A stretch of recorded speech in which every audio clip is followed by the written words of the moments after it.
स्वागत है आपका अपने YouTube चैनल पे। दोस्तों, आज के इस daily video current affairs lecture के अंतर्गत जो टॉपिक हम लोग डिस्कस करने वाले हैं वह न केवल एग्ज़ाम के दृष्टिकोण से इम्पॉर्टेंट है, बल्कि एक भारतीय नागरिक होने के नाते आप सभी को उस कानून के बारे में जानकारी होनी चाहिए जिसका बड़े पैमाने पर देश में लागू किया जा रहा है। ये कानून एग्ज़ाम के दृष्टिकोण से कहीं ज़्यादा एक आम जनजीवन के लिए जानने के लिए बहुत ही ज़रूरी है। एग्ज़ाम्स में इससे प्रश्न तो आप प्रीलिम्स, मेंस और इंटरव्यू में पूछे जा सकते हैं, परंतु अगर आप जनजीवन में इसके बारे में अगर नहीं जानते हैं तो बहुत कुछ आप जानकारी से वंचित हो सकते हैं कि देश में बड़े पैमाने पे क्या कानून में बदलाव किए गए हैं, कौन से नए प्रावधान लाए गए हैं, आपके क्या राइट्स दिए गए हैं, महिलाओं से संबंधित किस प्रकार के नए कानून में बदलाव किए गए थे, इन सब की जानकारी आपको होनी चाहिए। तो यह टॉपिक जो है एग्ज़ाम के दृष्टिकोण से इम्पॉर्टेंट होने के साथ साथ जो है आम जनजीवन के लिए भी बहुत ही ज़्यादा इम्पॉर्टेंट हो जाता है। तो इस वीडियो लेक्चर में हम लोग बात करेंगे 1 जुलाई 2024 से हमारे देश में लागू हुए 3 नए कानून के बारे में। जानेंगे कि इस कानून में क्या बदलाव किए गए हैं, कौन से नए प्रावधान जोड़े गए हैं और क्या महिलाओं के लिए नए प्रावधान क्या जोड़े गए हैं, इन सब के बारे में हम लोग डिटेल्स में डिस्कस करेंगे। हालांकि बताया जा रहा है कि इस कानून को लागू करने में आप देख सकते हैं कि लगभग जो है 77 साल का समय लगे, जो कि बहुत बड़ा समय होता है। आप देख सकते हैं कि हमारे संविधान में भी लगभग जो 100 से प्लस संविधान संशोधन हो चुके हैं, परंतु जो नए हमारे जो कानून थे इनको लागू करने में, इनमें सुधार करने में 77 साल का समय लग गया। फाइनली हम इसके विषय में यही कह सकते हैं कि देर आए मगर दुरुस्त आए, क्योंकि पुराना जो कानून था उसकी प्रकृति भारतीय नहीं थी।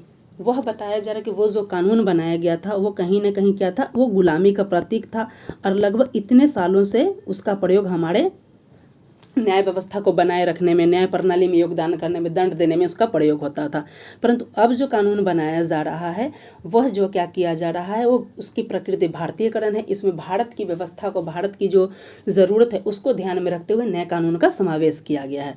तो दोस्तों, आज का वीडियो लेक्चर बहुत ही इंपॉर्टेंट होने वाला है, तो इस वीडियो को बिल्कुल भी स्किप ना करें, क्योंकि यह टॉपिक एग्जाम के दृष्टिकोण के साथ साथ आम जनजीवन के लिए आपको भी ये जानना जरूरी है कि आपके क्या राइट्स हैं, आपको क्या कानूनी अधिकार मिले, एक महिला को क्या दिया गया अधिकार, नए क्या क्या प्रावधान जुड़े, इसकी जानकारी होनी चाहिए। क्योंकि अब न तो सनी पाजी को बोलना पड़ेगा तारीख पे तारीख, और न ही किसी प्रकार के आपको चक्कर FIR सिस्टम के लिए लगाने पड़ेंगे। तो इन सब के बारे में हम लोग डिटेल्स में डिस्कस करेंगे। इस टॉपिक को हम 10 से 15 मिनट में डिस्कस कर लेंगे। अब इतना इम्पॉर्टेंट टॉपिक है तो इसके लिए 10 से 15 मिनट तो आपको ज़रूर देने पड़ेंगे, क्योंकि हमारे जो नवाज साहब है वो 10 मिनट तक अपनी सांस को रोककर मौत को चकमा देकर आ सकते हैं। तो आप अपनी पढ़ाई के लिए 15-20 मिनट तो निकाल ही सकते हैं। चलिए वीडियो को डिटेल्स में स्टार्ट करते हैं। बताया जा रहा है कि 1 जुलाई से हमारे देश में 3 नए आपराधिक कानून लागू हो गए हैं। ये 3 नए कानून हैं भारतीय न्याय संहिता, भारतीय नागरिक सुरक्षा अधिनियम और भारतीय साक्ष्य अधिनियम। बताया जा रहा है कि 77 साल बाद देश में न्याय व्यवस्था स्वदेशी हुई है और इसका जो न्याय प्रणाली क्या है, ये भारतीयकरण है। तो ये आप समझ सकते हैं कि इससे पहले जो भी कानून थे ये अंग्रेजों के द्वारा बनाए गए कानून थे और कहीं ना कहीं ये क्या थे, गुलामी के प्रतीक थे। उनके द्वारा जो कानून बनाया गया था उसका मूल उद्देश्य था भारतीयों को अर्थात गुलामों को चलाना, न कि यहाँ पे डेवलपमेंट करना, न कि लोगों का कल्याण करना, न कि यहाँ के मानवाधिकार देना या उनके न्याय पे फोकस करना। उनका मूल उद्देश्य जो भी कानून था उनको दंड देना। परंतु अब जो आप देख सकते हैं कि आपने इंडियन हिस्ट्री पढ़ा होगा तो देखा होगा कि छोटे छोटे दंड के लिए उन्हें मृत्यु दंड दे दिया जाता था। कहीं भी कोई विद्रोह होता था वहाँ पे उन्हें फांसी पे चढ़ा दिया जाता था। तो जो ब्रिटिश कानून थे उसका मूल उद्देश्य था दंड देना, लेकिन अब जो प्रकृति बनाएगी, अब जो कानून, अब जो ये नए कानून बनाए, इसकी मूल प्रकृति क्या है, यहाँ पे क्या किया गया है, दंड की जगह क्या देना, ये फोकस करता है कि इस पे न्याय देने पे फोकस करता है कि हमें व्यक्ति को दंडित ना करके उसके लिए न्याय कैसे दिया जाए। तो ये भारतीयकरण पे, इसकी प्रकृति गुलामीकरण की भी नहीं है, यह स्वदेशी प्रकृति है। तो ये बहुत ही इम्पॉर्टेंट हो जा रहा है। साथ ही इसमें बताया जा रहा है कि इसमें महिलाओं के स्वाभिमान पर भी फोकस किया गया कि महिलाओं को किस प्रकार से उनको तवज्जो देना चाहिए, इन सब के बारे में फोकस किया गया है।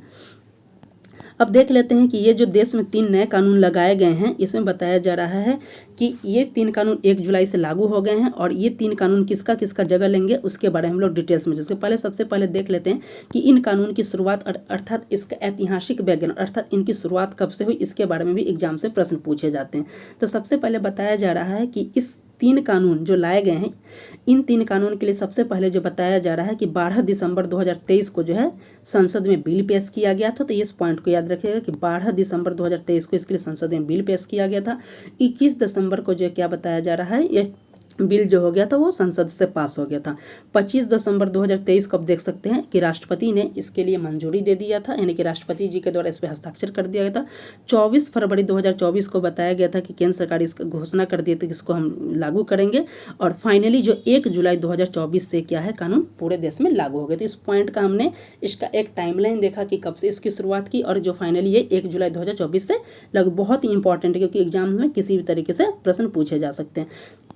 अब बताया जा रहा है कि ये जो 3 नए कानून लाए गए हैं, ये 3 कानून जो है 3 पुराने कानूनों को जगह लिया है और ये 3 पुराने कानून कौन कौन है जिसकी ये जगह ले रहा है, इसमें एग्जाम से आपको डायरेक्टली इस पॉइंट से प्रश्न पूछने को मिलेंगे। तो ये VVI पॉइंट है, इस पॉइंट को आप याद रखिएगा कि कौन सा कानून किसका जगह लिया है।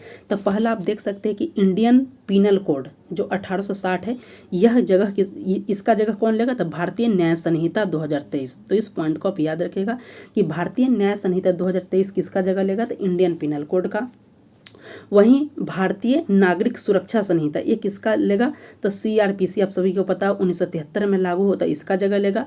वहीं एक है भारतीय साक्ष्य अधिनियम 2023, ये किसका जगह लेगा, तो ये इंडियन एविडेंस एक्ट 1872 की जगह लेगा। ये मोस्ट इंपॉर्टेंट पॉइंट है, इससे डायरेक्टली आपको यहाँ से प्रश्न पूछा जाएगा, तो इस पॉइंट को आप याद रखिएगा।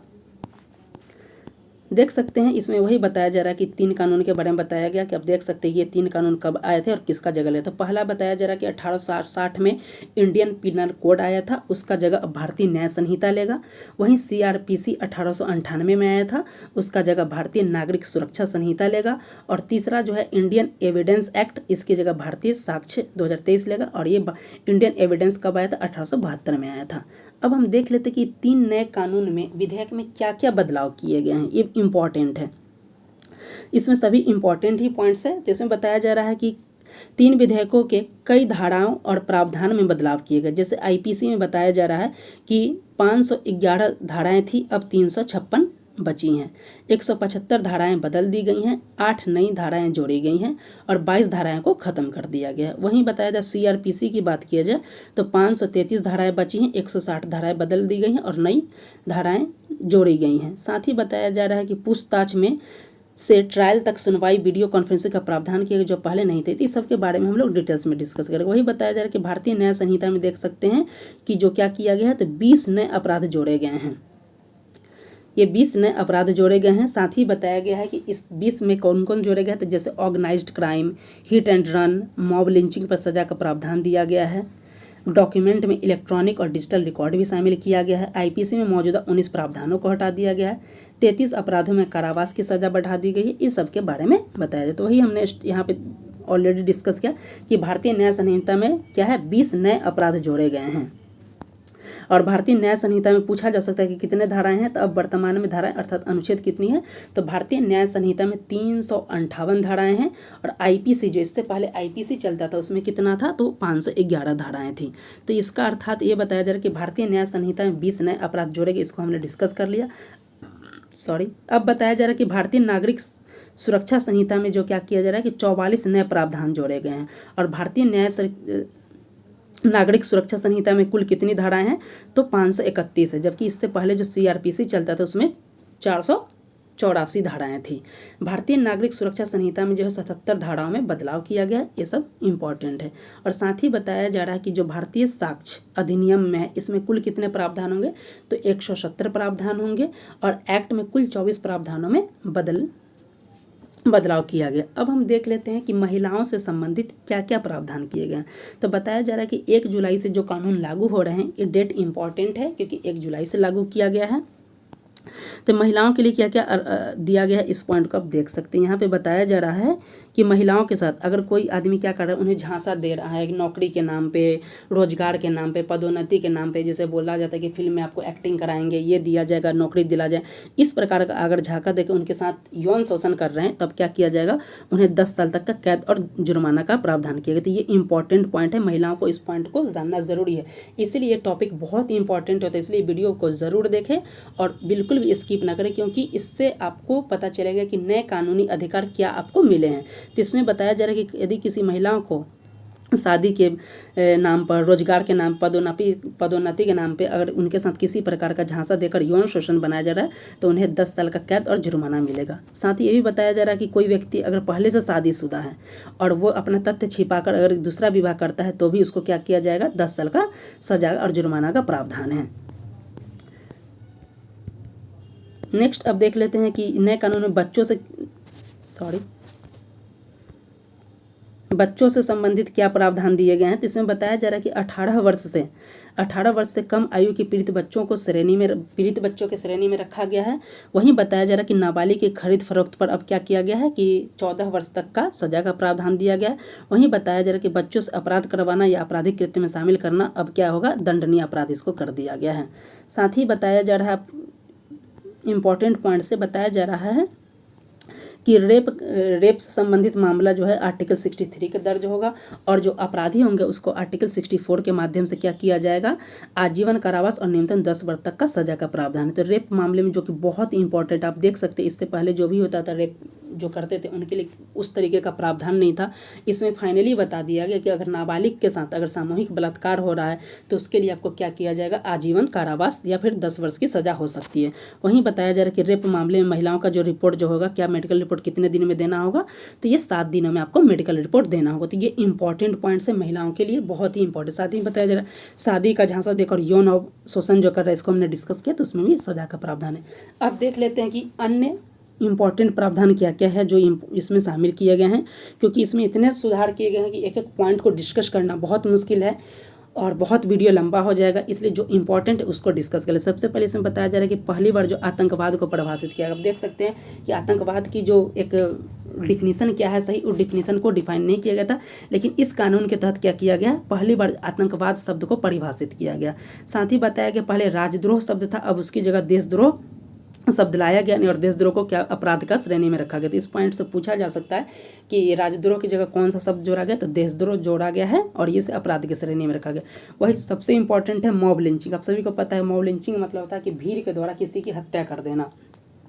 तो इस मामले में आप देख सकते हैं कि किसी व्यक्ति को, किसी महिला को कुछ अपशब्द जैसे डायन, इन सब शब्द का उच्चारण करके उनका आप देख सकते हैं मॉब लिंचिंग के माध्यम से उनकी हत्या कर दी जाती थी, और इस मामले में ठोस प्रावधान नहीं था। लेकिन अब बताया गया इस कानून में कि मॉब लिंचिंग के द्वारा अगर किसी व्यक्ति की हत्या होती है या मॉब लिंचिंग की घटना देखी जाती है तो आपको आजीवन कारावास या मौत की सजा मिलेगी। साथ ही बताया जा रहा है कि पहले अब देख सकते हैं कि FIR करने का बहुत ही सिस्टम अलग था, कि जहाँ का बताया जाता कि आप जिस आपका जो क्षेत्र आता है उसी क्षेत्र के अंदर आप FIR कर सकते थे, लेकिन अब बताया जा रहा है कि पीड़ित जो है कहीं से भी क्या कर सकते हैं, FIR करवा सकते हैं और अपने FRI की जांच भी करवा सकते हैं।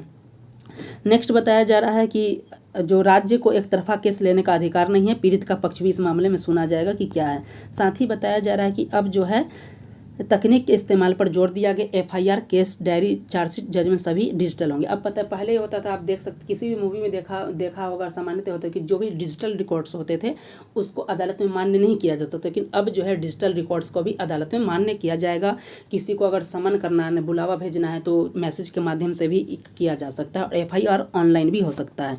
बताया जा रहा है कि अब जब किसी की तलाशी लिया जाएगा और जब्ती किया जाएगा तो उसका ऑडियो वीडियो रिकॉर्ड अनिवार्य होगा और इसको साक्ष्य के रूप में देखा जाएगा। तो ये इंपॉर्टेंट है। साथ ही बताया जा रहा है गवाहों के लिए ऑडियो वीडियो से बयान रिकॉर्ड कराने का विकल्प, पहले ये नहीं होता था, अब ये बताया गया है कि उनका जो वीडियो रिकॉर्डिंग बोला जाता है ना कि वीडियो साक्ष्य मान्य नहीं होता, लेकिन अब वीडियो साक्ष्य मान्य होंगे। साथ ही बताया जा रहा है कि 7 साल या उससे अधिक सजा के अपराध में फॉरेंसिक विशेषज्ञों द्वारा सबूत जुटाना अनिवार्य होगा। नेक्स्ट बताया जा रहा है कि छोटे मोटे अपराध में जल्द निपटारे के लिए समरी ट्रायल का प्रावधान किया जाएगा। साथ ही बताए पहली बार के अपराधी के ट्रायल के दौरान 1/3 सजा काटने पर जमानत मिल जाएगी। साथ ही आप देख सकते हैं कि इंडिया से बहुत सारे ऐसे महान लोग हैं जो यहाँ पे क्या करते हैं, पैसा लेकर भाग जाते, भगोड़ा या दिवालिया घोषित कर देते हैं। तो ये क्या कहते हैं, जो भी भगोड़े होते हैं उनकी संपत्ति जब्त कर ली जाएगी, और ये बहुत ही इंपॉर्टेंट है क्योंकि आप देख सकते हैं कि ऐसे कुछ दिनों पहले यानी कि कुछ साल पहले ऐसे हुए कि बहुत लोग बहुत बड़ी राशि लेकर जो है इंडिया से गायब हो गए हैं। तो उन राशि को क्या किया गया, उनकी संपत्ति को जब्त कर लिया जाएगा और उसका भरपाई किया जाएगा। साथ ही बताया जा रहा है इलेक्ट्रॉनिक डिजिटल रिकॉर्ड साक्ष्य माने जाएंगे। इसको हमने स्टार्टिंग में डिस्कस कर लिया कि अब जो भी इलेक्ट्रॉनिक दस्तावेज जो होते हैं उसको अदालत में मान्य किया जाएगा। नेक्स्ट, भगोड़े अपराधियों की अनुपस्थिति में भी उन पर कानून चलाया जा रहा है। अब नेक्स्ट बताया जा रहा है कि पहले देख सकते हैं कि अब लिंग की जो परिभाषा है उसमें जो है ट्रांसजेंडर भी शामिल होंगे, अर्थात वहाँ पे मेल फीमेल के साथ साथ ट्रांसजेंडर को भी लिंग का दर्जा दिया गया है। साथ ही बताया जा रहा है, इसको भी हमने डिस्कस किया कि FIR आप कहीं से भी दर्ज कर सकते हैं और ऑनलाइन FIR भी कर सकते हैं। नेक्स्ट ये बताया जा रहा है कि जो नए क्रिमिनल लॉज लाए गए हैं इसमें डिजिटल रिकॉर्ड डिजिटली, क्योंकि कहीं ना कहीं ये कानून का डिजिटलीकरण भी किया गया, जिसमें बताया जा रहा है कि SMS के जरिए समन मतलब होता है बुलावा करना, कि किसी व्यक्ति को बुलावा करना है तो उसके माध्यम से आप SMS के जरिए कर सकते हैं, उसको भी डिस्कस किया। इलेक्ट्रॉनिक माध्यम से आप FIR कर सकते हैं और बलात्कार मामले में 7 दिन में आप क्या कर सकते हैं, मेडिकल रिपोर्ट देना होगा।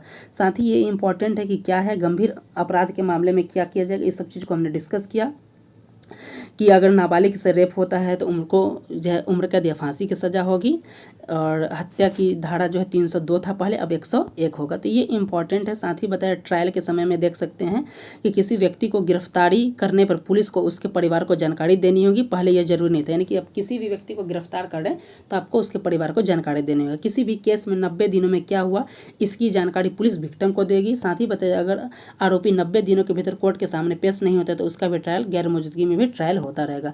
गंभीर मामले में आधी सजा काटने के बाद रिहाई मिल सकती है। अब ट्रायल कोर्ट को जो है अधिकतम फैसला 3 साल में देना होगा। साथ ही मुकदमा समाप्त होने के बाद जज को 43 दिन के बाद क्या होता है, फैसला देना होगा। फैसला के 7 दिन के बाद सजा सुनानी होगी। दया की याचिका दोषी ही कर सकता है, अभी NGO या कोई संस्थान दाखिला करता था। अब जो है जो भी दया याचिका होता था वो खुद व्यक्ति कर सकता है, पहले कोई NGO या कोई संगठन करता था। साथ ही एक्सीडेंट के मामले में अब देख सकते हैं कि बताया जा रहा है कि वाहन से किसी के घायल होने पर ड्राइवर अगर पीड़ित को पुलिस स्टेशन या अस्पताल ले जाता है तो उसे कम सजा दी जाएगी। हिट एंड रन के इस मामले में 10 साल का सजा दिया जाएगा। तो इस पॉइंट को भी इंपॉर्टेंट रखिएगा कि पहले इस तरीके का नहीं था। हिट एंड रन के इस मामले में क्या किया जाएगा, 10 साल का सजा दिया जाएगा। स्नैचिंग के लिए अब कानून नहीं था, अब इसके लिए भी कानूनी प्रावधान किए गए। सिर पर लाठी मारने वालों पर अभी सामान्य झगड़े की धारा लगती थी, अब विक्टिम के ब्रेन डेड की स्थिति में दोषी को 10 साल मारा। यानी कि बताया जा रहा है कि पहले सर पे लाठी मार दिया जाता था, तो अब सीधा बोला जा रहा है कि अगर व्यक्ति की मृत्यु हो जाती है तो उसको ब्रेन डेड का केस का लगेगा उन पर और उनको 10 साल की सज़ा दी जाएगी। तो दोस्तों इस वीडियो लेक्चर में हमने देश में लागू 3 नए कानून जो था हमने उस कानून के बारे में डिटेल्स में डिस्कस किया। इस 3 कानून कौन कौन है इसके बारे में हमने क्यों ये 3 कानून किस किस का स्थान लिया है इसके बारे में मैंने डिस्कस किया, और ये इंपॉर्टेंट वीडियो है। तो ये एक दफ़ा फिर से इस पॉइंट को देख लीजिएगा कि भारतीय न्याय संहिता इंडियन पिनल कोड 1860 की जगह लेगा, भारतीय नागरिक सुरक्षा संहिता CRPC का जगह लेगा, और भारतीय साक्ष्य तो ये आसान ही है कि ये इंडियन एविडेंस 1872 का जगह लेगा। तो दोस्तों इस वीडियो लेक्चर में हमने देश में लागू हुए 3 नए कानून के बारे में डिटेल्स में डिस्कस किया। यदि आप हमारे चैनल पर नए हैं और हमारे द्वारा किया गया प्रयास आपको अच्छा लग रहा है तो आप एक बार हमारे YouTube चैनल पर जरूर विजिट करें। वहाँ पे देख सकते हैं कि करंट अफेयर्स के साथ साथ इंडियन पॉलिटी की तैयारी कराई जा रही है। और आपको वीडियोज अगर अच्छा लगता है तो इसे लाइक्स करें, सब्सक्राइब करें और दोस्तों के साथ शेयर करें। इस वीडियो लेक्चर में इतना ही, मिलते हैं नेक्स्ट वीडियो के साथ, तब तक के लिए धन्यवाद।